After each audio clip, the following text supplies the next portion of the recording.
Halo Sobat Sport, kembali lagi dalam Sport News yang akan menyajikan berita olahraga nasional maupun internasional dan alam baka yang aktual, faktual, viral, pastinya terpercaya.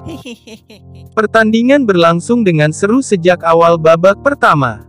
Ghana dan Uruguay bermain terbuka, saling menekan, dan coba untuk mencetak gol lebih dahulu. Namun secara permainan Uruguay tampak lebih baik. Namun justru Ghana yang mendapat peluang lebih dahulu. Pada menit ke-16, Jordan Ayew memotong dari kiri dan melepas tembakan datar yang bisa dibelokkan arahnya oleh Andre Ayew. Namun Rochet bisa menghalau peluang tersebut dan kemudian ia bisa menutup pergerakan Mohamed Kudus saat akan menyambar bola rebound. Petaka menghampiri Uruguay. Dari VAR, terlihat bahwa Rochet ternyata melanggar Kudus saat berusaha menghalau bola 2 menit sebelumnya. Wasit pun memberikan penalti. Akan tetapi malangnya bagi Ghana, eksekusi Andre Ayew pada menit ke-21 bisa diblok oleh Rochet. Skuad Ghana kemudian terpuruk lemas. Pasalnya pada menit ke-26 gawang mereka malah kebobolan. Adalah Georgian de Arrascaeta yang sukses menyundul bola rebound hasil tembakan Luis Suarez yang dimentahkan Ati Ziggy. 0-1. Menit ke-32, Ghana kembali terdiam. Pasalnya gawang mereka kembali dijebol oleh Georgian de Arrascaeta. Bermula dari Pelistri di tengah yang memberikan umpan lob ke ujung kotak penalti, bola disundul Nunes kepada Suarez.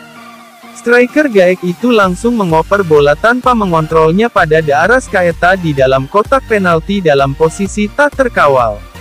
Dengan tembakan first time-nya, ia sukses menjebol gawang Ati Ziggy.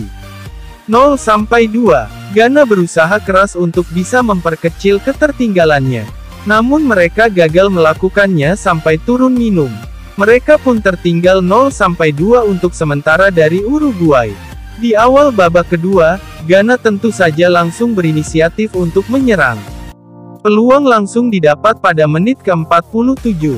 Dari kiri Baba memberikan umpan ke half space kanan pada Bukari yang kemudian melepas tembakan ke tiang jauh. Namun bola hasil tembakannya mengarah keluar lapangan. Menit ke-59 giliran Uruguay menyerang melalui Nunes. Tapi ia dijatuhkan oleh Amartey di kotak terlarang. Namun wasit tak menganggap terjadi pelanggaran. Sang pengadil lapangan juga berpegang teguh pada pendiriannya meski sempat melakukan pemeriksaan ulang via VAR. Menit ke-65, Vecino masuk ke kotak penalti dan memberikan umpan pendek pada Pelistri. Ia kemudian bisa melepas tembakan keras tapi sayang akurasinya kurang bagus. Bola mengarah ke sisi kanan gawang Ghana. Menit ke-70 peluang kembali didapat Uruguay. Valverde melepas tembakan voli dari luar kotak penalti. Namun bola yang mengarah ke pojok kanan bawah gawang masih bisa diblok oleh Ati Ziggy. Semenit kemudian giliran Kudus yang mengancam gawang Rochet.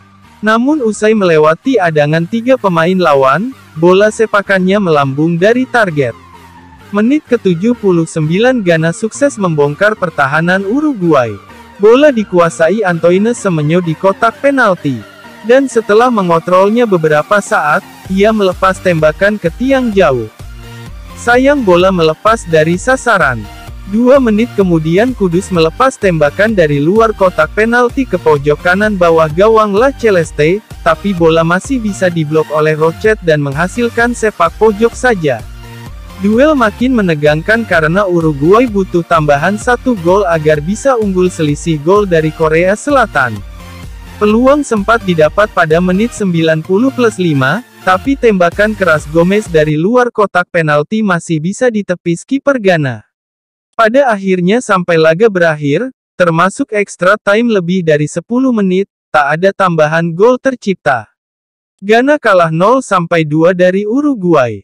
La Celeste menang tapi menangis.